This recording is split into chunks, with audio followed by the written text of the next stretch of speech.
Rye. He was the first or second pick.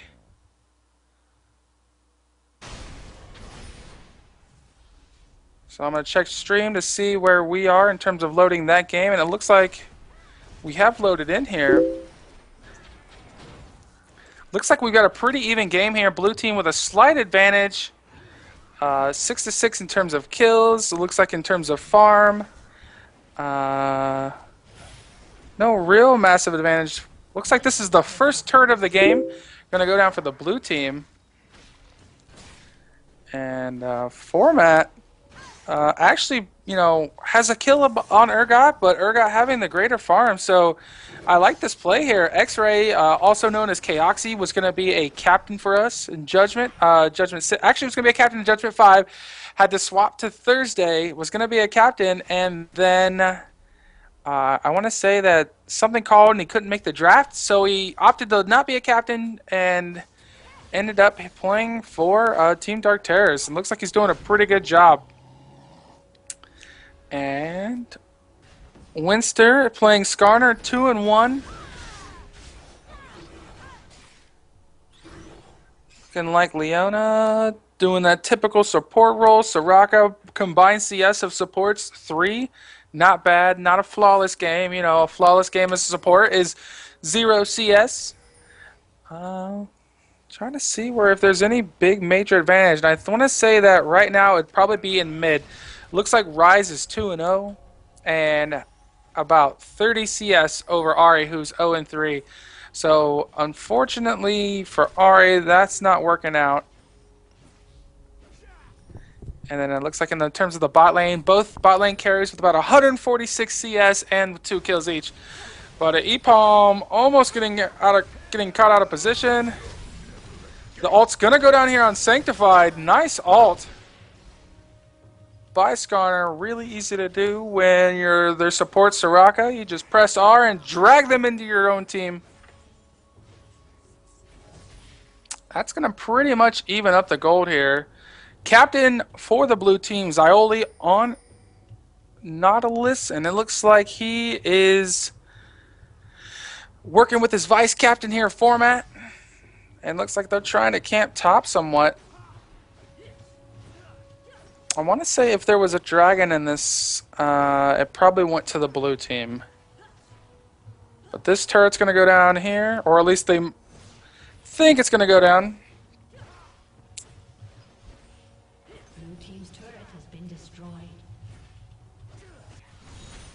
I just want to tune in really quickly. I got the score. I'm going to be just doing the math real quick to wrap up the contest. For all the chat viewers, they're asking for Hey Kelso. She will be on a little bit later. Had to actually work late at Google tonight. So don't worry, guys. She'll be on later probably for the semifinals or finals up here. So just enjoy this game with Highwind, and I'll get you the winner, and then we'll start casting this before it wraps up. And this is actually a really close game. I actually am really excited to cast this game when I get a chance. Yeah, so go ahead, wrap it up, Callan. Get those pack skins away. That's what a lot of our fans are here for. But we like to think that sometimes they just show up because they like to hear our voice and they like to see some League of Legends. Fortunately, I don't have my second monitor up, so I can't join you guys in chat right this second. But this is somewhat of a close game, and I like what's going on here. Skarner has snuck into that bush. They know Leona is in the area. They saw the pings. But there is a lot of CC with just this area. You've got a swap. You've got Leona who can pop her ult, leaving Ezreal to basically 1v1 Graves right now. Leona rotating down with Arlie. But I like this. I like the fact that they've realized that Ezreal has an advantage here, can 1v1, has sent the supports to roam. A roaming Soraka is not going to do much here. And I don't think they're going to pop their ult here, although this turret aggression might... Whoa! Not sure what Soraka's doing here. Ran in just to flash.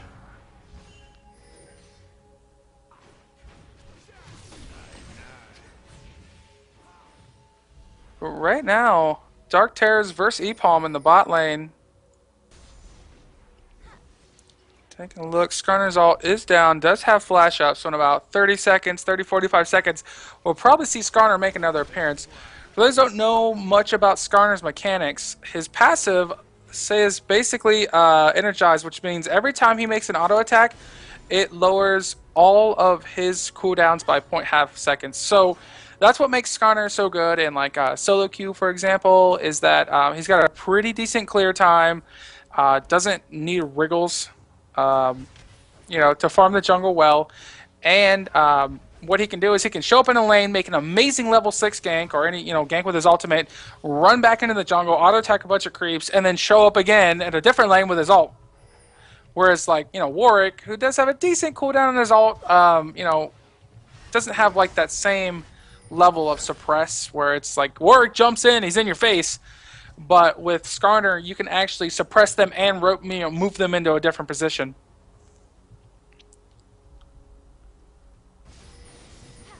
All right, so I'm just going to hop in here and give a shout out to our winner. You will be getting a PM very short. Actually, you should have it already. It's going to be Daniel Panda Kwok. Actually is our winner. So Daniel Kwok, congratulations. You are a winner of a Pack Sivir skin. You will be getting a private message with instructions on how to redeem and get your code so you can actually rock that sweet skin. And if you don't own Sivir, congratulations, you just got Sivir as well. So congratulations to you. Way to guess. TK Raid's score. It's actually pretty impressive because he was only 1-2 and 2 and it was a very short surrender game. So way to go. Congratulations. Format being caught out there. And this is actually a very hardcore game. Unrelenting play right now from the red team. They're pouring on, but in comes Nautilus. He has something to say about this. They really want to get onto Smuggler, but they're not going to be able to do it. E-Palm, Graves, and trying to back out of this.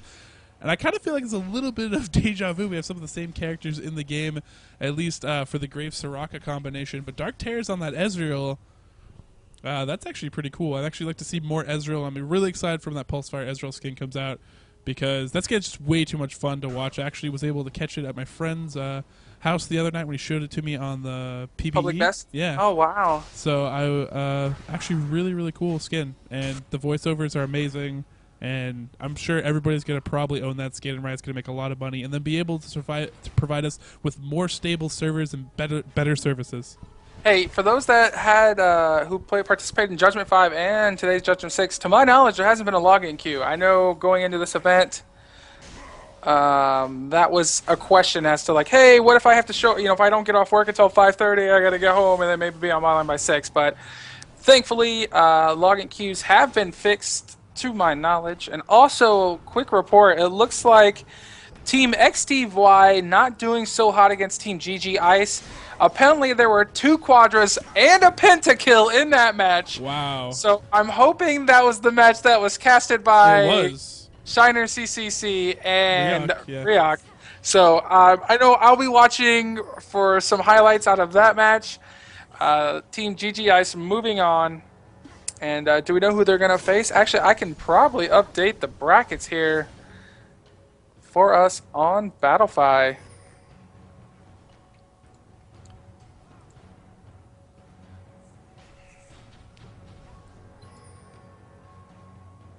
So, looks like Team GG Ice will move on to play the winner of Griffle and Antran.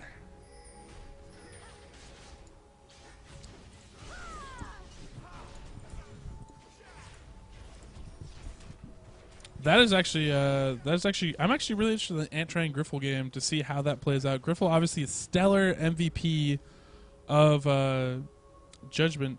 And I actually have to ask, who is the captain of this blue team? Oh, Xaioli. Never mind. Yep. All right. Xaioli is actually our stand-in captain because I think we had...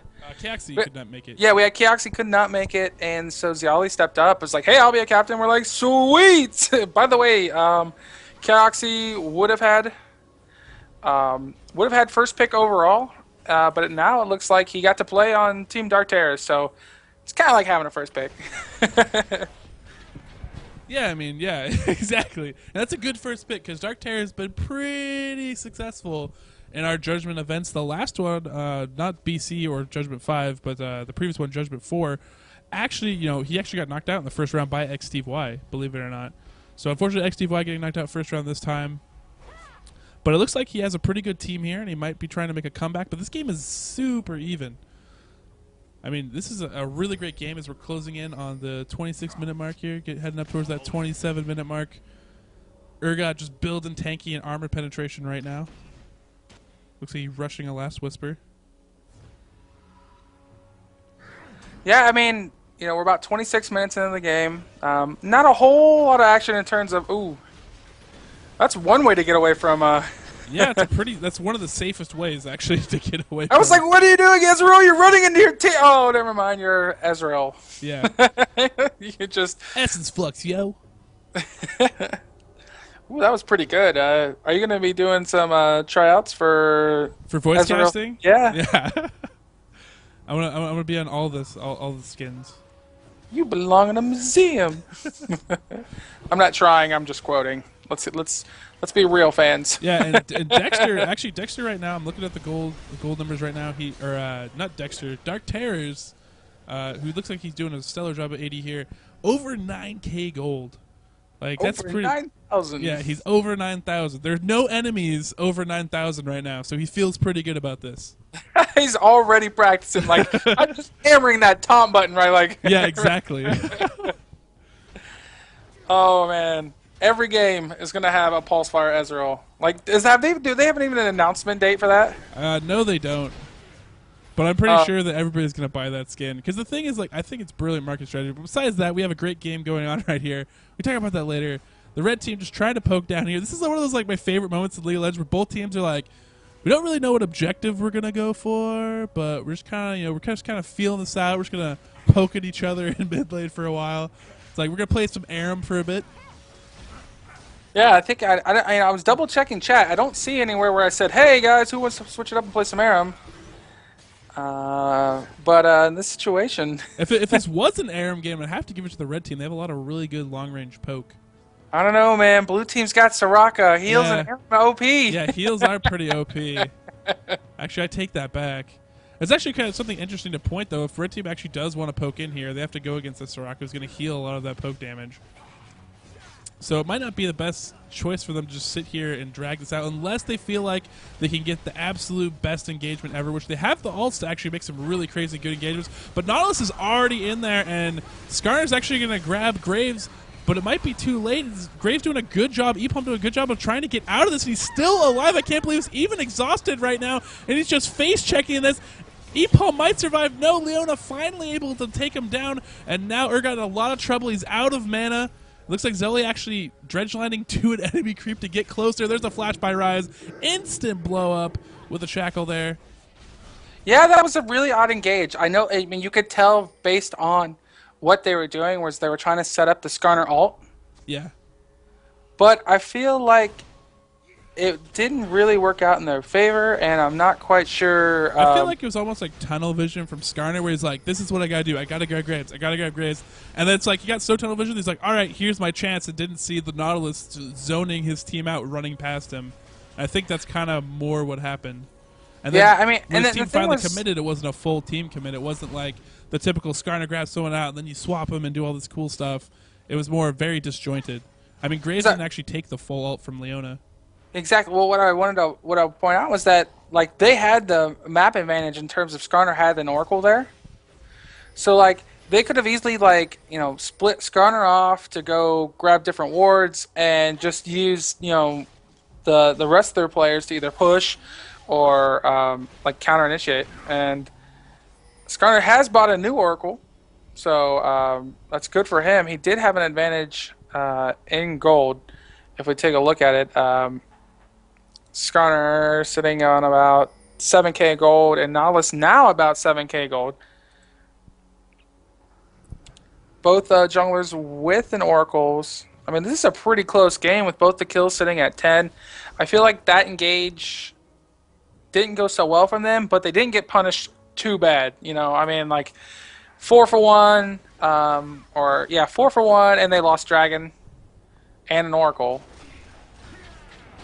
I mean, yeah. I mean, but it's a bit worse. They didn't lose the game, right?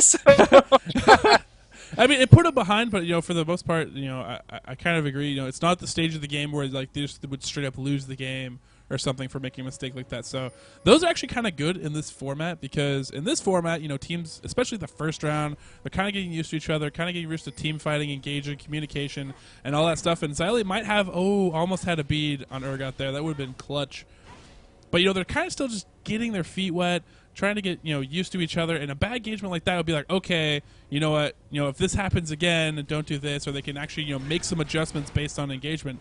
And a lot of times, at least at the high levels in really coordinated teams, you don't get that many chances to make those kind of mistakes and get punished 4v1, because that might be the end of the game. But in this format, it's very easy for the blue team to maybe make a mistake themselves, because they're in the same boat that you are as the red team. And so the red team can definitely, maybe tweak some stuff, come back in the next engagement, be able to do it better. Yeah, I'm really trying to see what the plan here is, because if you take a look at, DarkterrorZ sort of cut out his hair. Will be able to get out of this. Going to be refocused down. Looks like Leona's going to fall first, and now Ari's coming back in here. DarkterrorZ actually being able to poke really effectively from outside the range. Rise just sitting in the back, just constantly throwing spells. It's going to come down to if they're actually able to catch up DarkterrorZ, but DarkterrorZ is so low right now that he actually cannot fight in this format, doing a great job there, being able to put out damage. All the carries alive. That's really the key here. They lost their support, they lost their tank jungler, but all their carries still up, doing fine. Format maybe a little low. Maybe he has to look out for an ult from Ezreal, possibly, when that comes up, which is going to be in a short little bit here. But other than that, great team fight for blue team. They were able to just keep all their carries at a perfect distance. They were always safe. They weren't under too much pressure. Especially Rise and Graves didn't have to make any key moves. That ult will miss, but it will hit a lot of creeps and be able to, at least soften that wave, that pushing wave for the red team. Yeah, I mean,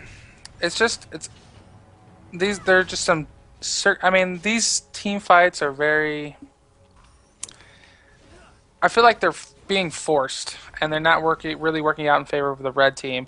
The red team's got this pretty solid, like, counter-initiate mobility comp, where like they're hard to catch with Ari, or you've got Ezreal, and I almost feel like it's kind of the scenario where I like to feel like a lot of teams, like, the red team needs to get off the first punch, but they keep not getting off the first punch. Like, they're not in the position they want to be in.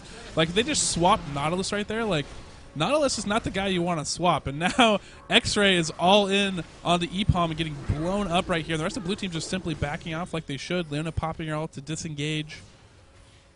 And really, there's, in that case, they got off the first punch, but they didn't even get what they wanted. It's really weird engagements, and that was a clutch hook onto Leona. Makes Skarner re-engage. They might actually be able to pick him up right now, but this Rose Revy probably will save him. So they're going to be able to back off out of this. But blue, right now, we saw a very close game, but blue just keeps inching out. They have a lot better engagements, and they're able to keep their carries alive. And just to add a little bit of animosity to this match, the Winster playing Skarner was the replacement for Tobrai. And before this match, the captains were looking for alternates. They realized that it was going to be a last minute, hey, by the way, I haven't been in touch with this guy, hasn't responded to me, we need to get a replacement. And so they said, hey, can we replace Tobrai with Satsulo? And for those that know Satsulo has no luck making it to the finals here in Judgment. He is captain and master of the third place, and fourth place match, and a lot of times we say, like, hey, captains, if you're going to replace a player, please, try to make sure that it's with, similar elo, 100, 200 elo, which is, pretty consistent. If you take a look at, like, the silver, gold, and plat, like, disparities between those ranks, it's about 200 or so elo. And so they said, hey, we need to replace Tobrai with a... Oh, Ari just going to bust her ult to get over the wall. But they said, hey, I need to replace Tobrai, who was technically DarkterrorZ's first pick. DarkterrorZ being last pick. Said, hey, can we replace him with Satsulo? And I don't know what information they got from you. They said, hey, no, that's not going to work. But when I told them, I said it was fine. There was a bit of a disagreement. And so that's why this match actually got started a little bit late. It looks like the red team said, fine, whatever. We'll grab a different ult. Luckily, we have a lot of people that want to participate in Judgment. So definitely a little bit of animosity here. And that's what I was dealing with before we were able to start casting our first match. Yeah, I actually don't know what happened there because I don't think the red team talked to me. I know Xaioli was wanting some replacements, but I had talked to him. So whatever happened, I'm sure both teams just probably didn't want to have a 2K player added against them. Matt picking up another kill there. His Riven pretty stacked right now. And I actually will reveal the items to you guys. I'm sure you guys probably want to see those too as well. Sorry if you've been staring at gold values for a while. And there we go. Great engage on to DarkterrorZ. DarkterrorZ still getting caught. He has a lot of great escapes to get out of stuff, but he doesn't quite have enough damage now to combat this team. And there's a good swap onto Rise. He's not going to be able to be charmed. Charmed is barely going to be missed, but going to actually be grabbed by Xaioli right there. Tanking Ahri's love. So then Hib's going to go down here for the blue team, and I think blue team, they might be considering Baron. They're really low health. I think most likely what they're going to want to do is come in here, probably clear out some wards, and maybe just ward it and go back and heal. I definitely don't think they're going to want to start it. Oh, that's a really dangerous move by DarkterrorZ. Flash in there, gets off the prison, and gonna get absolutely blown up by Graves. I know that's your favorite kill scenario in the game, when Graves just gets to blow someone's face off with his buckshot all combo. It is, definitely. And I think now they won't have a problem taking Baron. Yeah, it looks like Blister's not even in range to smite the Baron. Maybe Leona and Urgot are going to come over here, and they might be able to ward it off a little bit, but it looks like Baron's falling really, really quickly. They have enough carry potential. There's the ult over to possibly steal. They're going to hit Matt, but Matt's just going to shrug it off. He doesn't care. He might just hop over that wall if he really wants to, or just waste Urgot's time and bait Chaoxy into a kill.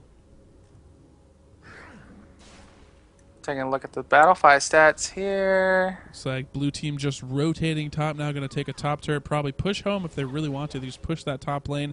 Mid lane will auto push for them because of the super creeps, and then when a member of the red team does break off to try to deal with that, they'll be able to push in harder on the top turret if they choose. But it looks like they're going to go back here, buy up, and this next team fight potential that they're going to have is going to be tremendous. Right now they're sitting at a 12k advantage over the red team. What was maybe a 2k advantage, disadvantage is now sprung up huge in favor of the blue team, and they're going to be coming really, really hard now. Format has his GA up, and he's going to be a true terror. If we look at kills here, 8-1 and 7 for Rise, 7-1 and 8 for Graves.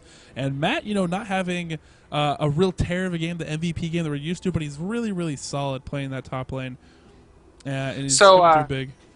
Question for you, Callan. It looks like Griffle and GG Ice are ready to play. Do we know if we want to put them on the mainstream, or if we want to have Ryok and Shiner take care of that while we finish this match? I think we should have Ryok and Shiner take care of that match. We can finish out this match, provide more content, keep on this game, you know, finish this game out.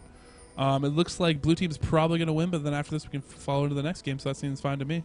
Great. I'm going to see if I can go ahead and organize that. But meanwhile, thanks everybody for tuning in and watching the rest of this round 1 match.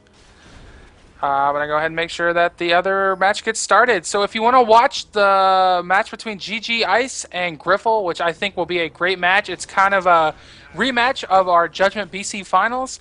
I highly recommend you check that out. It's going to be on our second stream, Raise Your Weapon Media 2, RYW Media 2. I'll go ahead and type that in chat as well. But yeah, it should be going on there. And also, if you guys want to find all our other channels, if we are doing streams, we might be doing multiple streams in the future.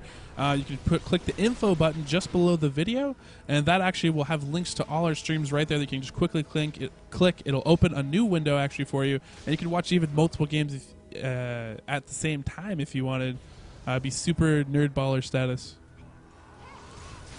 There you go. DarkterrorZ just trying to clear out that wave, give his team another wave of time to actually deal with this push that's going on.